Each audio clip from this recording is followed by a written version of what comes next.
آئے دن ایمان لا رہے تھے، اور جو اس امت کا فرعون ہے ابو جہل، جب اس نے دیکھا کہ آئے روز لوگ ایمان لا رہے ہیں تو ان کا دین تو مضبوط ہو رہا ہے، تو کیسے ان کو روکا جائے، تو پھر اس نے ایک کنسپریسی جو ہے وہ تیار کی کہ وہ بھی ظاہری بات ہے مکہ کا رہنے والا تھا، جانتا کہ یہاں ان سے لڑائی کروں تو ان کا بھی خاندان ہے، تو کوئی ایسا انداز اختیار کروں جو ان فرعونوں کا انداز ہوتا ہے کہ میں کسی اور کو ان کے سامنے لاتا ہوں، وہ ان کو روکے جو پاورفل بھی ہو۔ تو اس نے ایک خط جو ہے وہ امیر شام کے نام لکھا، جو شام کا امیر تھا، تو ظاہری بات اس کے پاس آرمی بھی تھی، فوج بھی تھی، وسائل بھی تھے، اور تھا بھی بت پرست۔ تو اس نے کہا کیوں نہ اس کو انوالو کرتا ہوں، اور وہ ان کو روکتا ہے، وہی ان سے لڑے گا، جنگ کرے گا۔ تو اس نے خط لکھا ابو جہل نے، اور خط کا عنوان کچھ اس طرح خط کا آغاز کیا کہ اما بعد لیعلم المالک انہ قد ظہر بیننا رجل ساحر کذاب جدائی ربا واحدا ودینا جدیدا۔ کہتے کہ امیر شام جو ہے وہ توجہ سے سن لے میری بات کو، کہ ہمارے یہاں ایک شخص ظاہر ہوا ہے، معاذ اللہ اس بدبخت نے یہ الفاظ لکھے کہ جو جادو کرتا ہے، اور جادو کر کیا کہتے ہیں، اور ساتھ اس نے کہا کہ وہ جھوٹ بولتے ہیں معاذ اللہ، اور جھوٹ کیا ہے کہ وہ ایک رب کی بات کرتا ہے، ایک رب کی طرف بلاتا ہے۔ تو ان بدبختوں کے لیے یہ جو جھوٹ تھا، وہ تو بتوں کو پوجنے والے تھے، 360 تو کعبہ کے اندر رکھے ہوئے تھے، تو کہا کہ وہ یہ کہتے ہیں۔ اور پھر اس نے لکھا وَكُلَّمَا قَابَلْنَاهُ بِالْحُجَّةِ غَلَبَ عَلَيْنَا نَاوْ فَالْجَوْمَ دِينُ كَوَدِينُ آبَائِكَ فَأَلْحِقْ بِهِ قَبْلَ أَنْ يَنْتَشْرَ دِينَهُ۔ کہنے لگا کہ آج یہاں مکہ میں تیرا اور تیرے باپ دادا کا دین کمزور ہوتا جا رہا ہے، اس کا دین مضبوط ہوتا جا رہا ہے۔ ہاں، جب کبھی ہم اس سے مقابلہ کرتے ہیں نا، جب بھی دلیل کے ساتھ غالب علینا، تو وہ شخص ہم پر غالب آ جاتا ہے، مقابلہ نہیں کر سکتے دلیل کے ساتھ۔ تو جب اس نے یہ خط پڑھا تو ظاہری بات ہے کسی کے دین پر زد پڑے، بھلے وہ جھوٹا ہی ہو، ہم سب سمجھتے ہیں کہ کیسی اس کی کیفیت ہو، اور پھر وہ شخص پاور میں ہو، اس کے پاس فوج ہو، وسائل ہو، تو کیسا اس کو غصہ آیا ہوگا۔ فوراً اس نے تیاری کی، کچھ سپہ سالار تیار کیے، اسی روایت میں ایک 12 تھے اس کے ساتھ سوار، ان کو لے کر وہ چلا مکہ کی طرف، آگے پیغام بھیج دیا۔ جب وہ آیا تو ابو جہل اور بڑے بڑے سردار آگے جا کر اس کو ریسیو کرتے ہیں حدود مکہ سے، اور بڑے تحائف لے کر کہ آج تو جو ہم چاہ رہے ہیں وہ کام مکمل ہو جائے گا، کہ ان کے دین کے لیے بہت بڑی رکاوٹ ہو جائے گا یہ شخص، اس کے پاس پاور بھی ہے، فوج بھی ہے، وسائل بھی ہے۔ تو اس کو ریسیو کیا، بڑا استقبال کیا، اور ساتھ لے کر ایک خاص جو جگہ بنائی ہوئی تھی بیٹھنے کی، وہاں پہنچے۔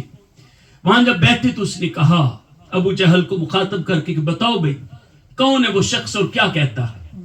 تو ابو جہل نے کہا کہ ایھا السید سل بنی ہاشم، کیا ہمارے سردار تو یہ سارے بنو ہاشم والے بیٹھے ہیں، ان سے پوچھ لے کہ جو میں نے کہا ہے میں نے کوئی جھوٹ نہیں کہا۔ تو اس نے کہا کہ ہاں بتاؤ بھائی، سارے سردار بیٹھے ہوئے تھے، کیا معاملہ ہے، اس شخص کے بارے میں کیا کہتے ہو۔ سبحان اللہ، الفضل ما شاہدت بہ الاعداء، یہ فضیلت وہ جس کو دشمن بھی مانے۔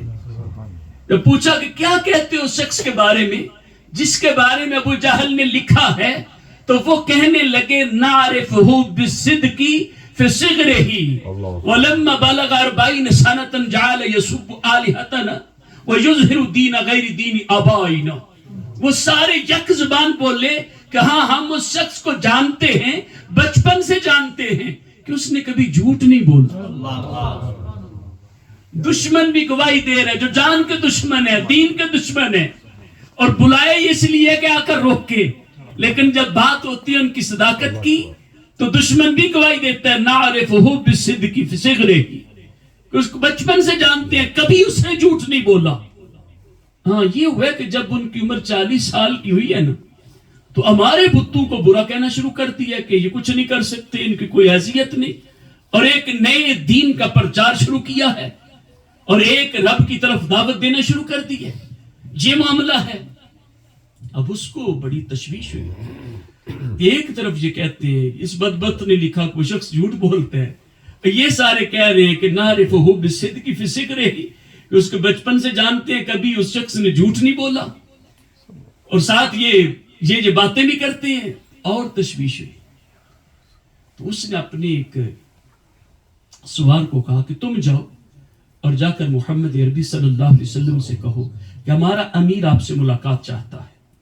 وہ گیا، پیغام دیا، تو حضور علیہ السلام نے فرمایا کہ ٹھیک ہے، ہم آتے ہیں۔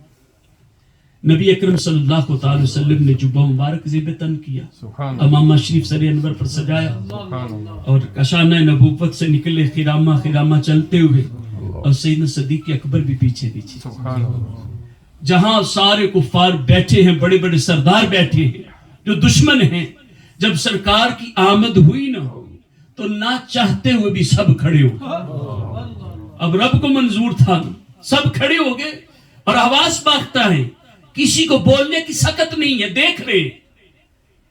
کچھ دیر گزری نا، جب آواز سنبھلے تو پھر بیٹھے، تو اب امیر شام نے نبی اکرم صلی اللہ علیہ وسلم کو مخاطب کر کے کلام شروع کیا۔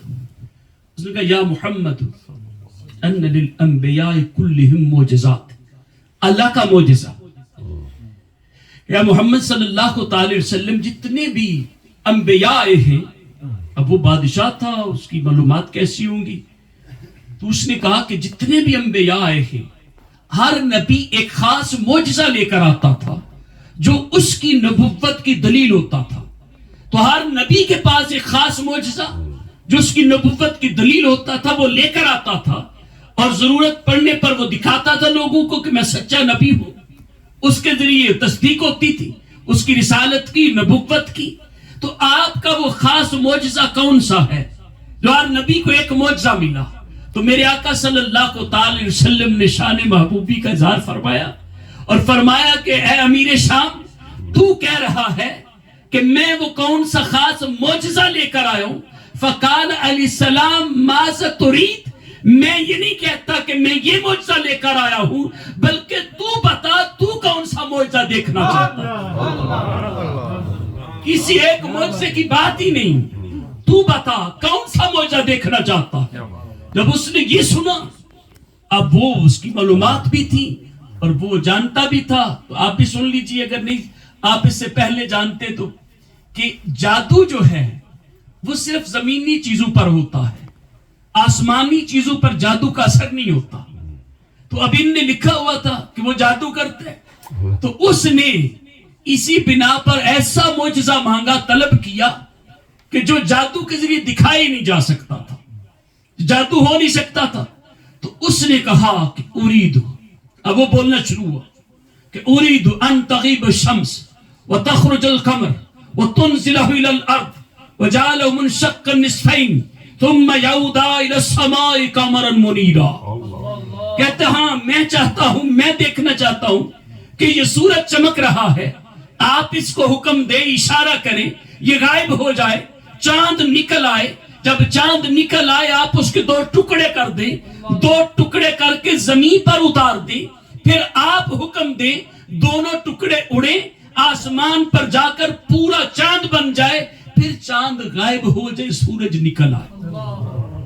میں یہ دیکھنا چاہتا ہوں۔ اب اتنا بڑا معجزہ مانگا اس نے، بس اس کا کلام جو ہی ختم ہوا، میرے آقا صلی اللہ تعالی وسلم نے فرمایا کہ ان فعلتہ اتؤمن بی، کہ یہ سب کچھ دکھا دوں تو مجھ پر ایمان لے آئے گا۔ وہ تو ایران پریشان ہو گیا کہ میں نے اتنا بڑا معجزہ مانگا تو ان کی پیشانی پر تو بل بھی نہیں آیا، یہ فوراً دکھانے کے لیے تیار ہو گئے۔ یہ کتنی بڑی بات ہے کہ ان کو کوئی مشکل نہیں لگی۔ میرے آقا نے انتظار نہیں فرمایا کہ میں جبریل سے پوچھتا ہوں، رب سے اجازت لیتا ہوں، اگر ملتی ہے تو دکھاتا ہوں، نہیں، جو ہی اس کا کلام ختم ہوا آپ نے فرمایا ان فعلتہ اتؤمن بی، کہ اگر یہ سب کچھ دکھا دوں تو مجھ پر ایمان لائے گا۔ اور یہ مشکل بھی کیا تھا، یہ تو اس وقت کی باتیں تھی جب میرے آقا پنگوڑے میں تھے، ارے چاند تو اس وقت ان کے اشاروں پر چلتا تھا۔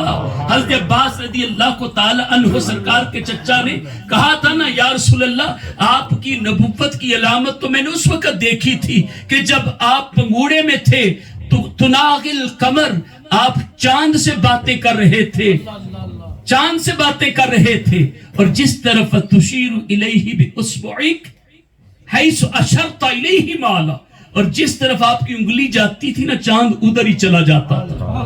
تو میرے آقا صلی اللہ تعالی علیہ وسلم نے فرمایا اے میرے چچا آپ نے تو یہ دیکھا نا، تھوڑی اس سے اگلی بات بھی نہ بتاؤں کہ اس سے اور آگے کیا تھا؟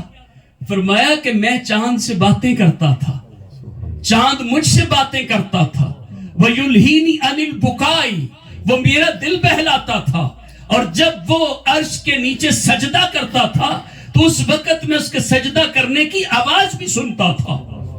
تو یہ تو اس وقت کی باتیں ہیں جب سرکار ابھی پنگوڑے میں تھے کہ چاند جھک جاتا، جدھر انگلی اٹھاتے مہد میں کیا ہی اشاروں پر چلتا تھا کھلونا نور کا۔ تو حضور علیہ الصلوۃ والسلام جب پنگوڑے میں تھے چاند تو اس وقت ان کے اشاروں پر چلتا تھا، اب تو اعلان نبوت بھی ہو چکا تھا، اب شان کریمی کیا ہوگی، اب حضور علیہ الصلوۃ والسلام کا حکم کہاں تک جو ہے وہ نافذ ہوتا ہوگا۔ مشکل ہی کیا تھی، اس لیے فرمایا اگر یہ دکھا دے تو ایمان لائے گا۔ تو اس نے کہا اسی وقت سوچا کہ یہ کیسی بات ہے کہ یہ ریڈی ہو گئے، تو کیوں نہ میں کچھ اور بھی آج لے جاؤں، کچھ اور بھی پوچھ لوں۔ تو کہنے لگا فوراً نعم بشرط، کہتے ہاں لیکن ساتھ دوسری شرط رکھ دی، نعم بشرط ان تخبرنی بما فی قلبی، کہتے ہاں میں لاؤں گا ایمان لیکن ایک دوسری شرط ہے میری، ابھی امیر شام ایمان نہیں لایا لیکن اس کا ایمان اس کا دیکھے وہ یہ جانتا ہے کہ اللہ کا نبی دلوں کی باتیں جان لیتا ہے۔ اسی کا ہاں ایمان لاؤں گا لیکن دوسری شرط یہ ہے کہ جو میرے دل میں ہے نا اس کی خبر دیں گے آپ کہ میرے دل میں کیا ہے۔ تو نبی اکرم صلی اللہ تعالی وسلم نے فرمایا کہ ٹھیک ہے چلے وہ بھی کر دیں گے۔ اب آقا علیہ الصلوۃ والسلام نے سب کو ساتھ لیا، جبل ابی قبیس، یہ اگر آپ صفا مروہ پر جب صحیح کرتے ہیں نا تو اس کے کسی صفا کی طرف سے نکلے یا مروہ کی طرف سے نکلے تو سامنے جو وہ یہ رائل فیملی کا محل ہے نا اس کا اکثر حصہ اسی جبل ابی قبیس پر ہی بنا ہوا ہے، تھوڑا سا پہاڑ اب خالی نظر آتا ہے، باقی ساری بلڈنگیں بن چکی ہوئی ہیں۔ تو وہاں پر حضور علیہ الصلوۃ والسلام لے کر گئے، دو گانا ادا کیا، اتنے میں جبریل امین علیہ السلام حاضر خدمت ہوئے، آ کر جبریل امین عرض کرتے ہیں کہ یا رسول اللہ ان اللہ سخر لک الشمس والقمر واللیل والنہار وان لحبیب ابن مالک بنتا ستیحتا یعنی ساکتتا لا کفاہا لیس لہا رجلانی ولا یدانی ولا عینانی فاخبرہ بان اللہ تعالی رد علیہا جواریہا۔ جبریل امین علیہ السلام عرض کرتے ہیں یا رسول اللہ آپ کا رب فرما رہا ہے کہ ہم نے یہ چاند سورج دن رات آپ کے قبضے میں دے دیے ہیں، جو آپ فرمائیں گے وہی ہوگا۔ اور یہ جو کہہ رہے ہیں نا دل کی بات پوچھنی ہے، دل کی خبر چاہتا ہے تو آپ صرف خبر نہ دیجئے گا، اے محبوب اس کو خوشخبری سنا دیجئے گا کہ آپ کی بارگاہ میں آیا ہے، آ کر خبر چاہتا ہے، اسے خوشخبری دے دیجئے گا۔ جبریل امین علیہ السلام یہ عرض کر چکے، نبی اکرم صلی اللہ تعالی وسلم جو ہے وہ کھڑے ہوئے، اپنی انگشت سبابہ کو اٹھایا، اب سورج چمک رہا تھا، آقا علیہ الصلوۃ والسلام نے اشارہ کیا، چمکتا ہوا سورج جو ہے وہ ڈوب گیا اور چاند چمکتا ہوا نکل آیا۔ اس دستے مبارک کی شان تو دیکھیں کہ کبھی اٹھتا ہے تو ڈوبا ہوا سورج پلٹ آتا ہے، اور کبھی اٹھتا ہے تو نکلا ہوا سورج ڈوب جاتا ہے۔ یہ رب ذوالجلال نے شان عطا کی ہے اپنے محبوب کو۔ چاند نکل آیا، حضور علیہ الصلوۃ والسلام نے اشارہ فرمایا، دو ٹکڑے ہو کر زمین پر آ گیا، پھر اشارہ کیا، دونوں ٹکڑے اڑے، آسمان پر جا کر پورا چاند بن گیا، پھر چاند غائب ہو گیا، سورج نکل آیا۔ نعرہ تکبیر، اللہ اکبر، نعرہ رسالت، عظمت و شان مصطفیٰ۔ تو حضور علیہ الصلوۃ والسلام نے یہ سب معجزہ دکھا دیا، تو اب کہا کہ اب لا ایمان، جو تو نے کہا تھا ہم نے دکھا دیا۔ تو کہتا باقی علیک شرط، ابھی ایک شرط باقی ہے، میں نے دوسری شرط بھی رکھی تھی، وَأَن تُخْبِرَنِي بِمَا فِي قَلْبِي، کہ آپ خبر دیں گے جو میرے دل میں ہے۔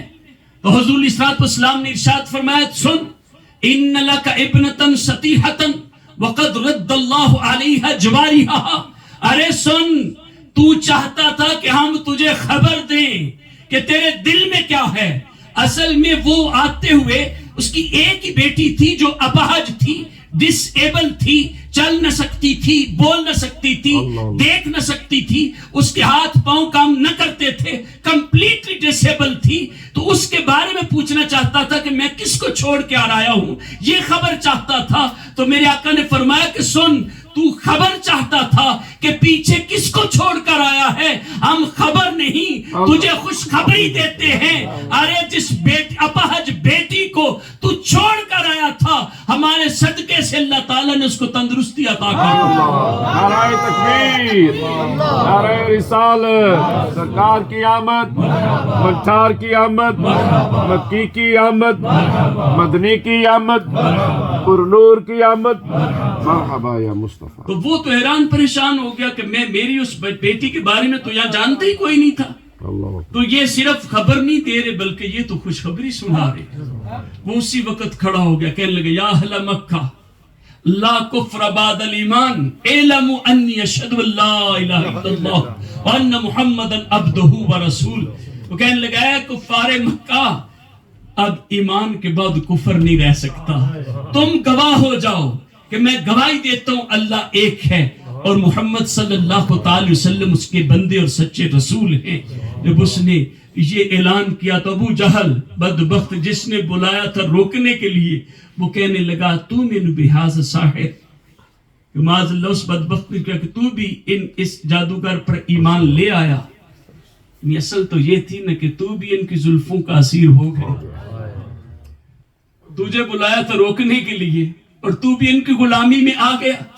ابو جہل نامراد رہا اور وہ امیر شام جو ہے وہ شام سے آ کر ایمان کی دولت لے کر واپس پلٹا.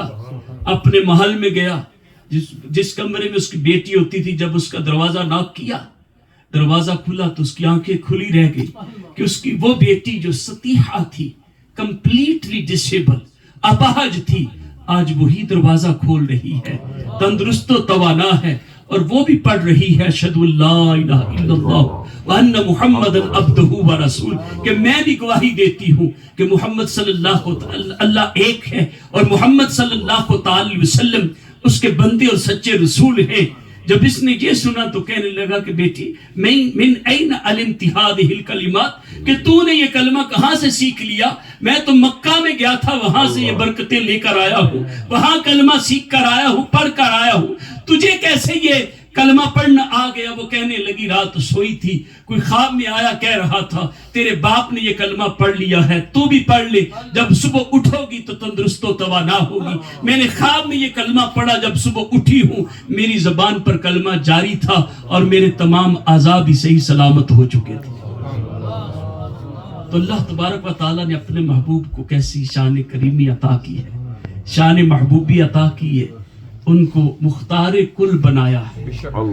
اللہ تبارک و تعالیٰ نے اپنے محبوب کو اختیارات عطا کیے ہیں. تو ان باتوں کا ذکر کرنا، ان پر بلیو رکھنا، عقیدہ رکھنا کہ معاذ اللہ یہ کوئی ایسا نہیں کہ اس کے شرک ہوتا ہو، کیونکہ ہمارا عقیدہ یہ ہے کہ سب کچھ جو عطا ہے وہ رب کی ہے. اللہ تبارک و تعالیٰ دینے والا ہے. جب اللہ تبارک و تعالیٰ دینے والا ہے تو پھر شرک کیسے ہو جائے گا؟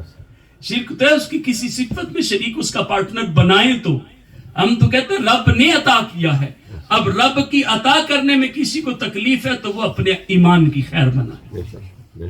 ہمارا یہی عقیدہ ہے. اللہ تبارک و تعالیٰ نے اپنے محبوب کو اختیارات عطا فرمائے ہیں، اختیارات تکوینیہ بھی، اختیارات تشریعیہ بھی. اللہ تبارک و تعالی ہمیں حضور علیہ الصلوۃ والسلام کی سچی محبت عطا فرمائے. دنیا و آخرت میں اللہ تبارک و تعالی ہمیں ان کے غلاموں میں شامل فرمائے. آمین بجاہ النبی الامین صلی اللہ تعالی علیہ وسلم.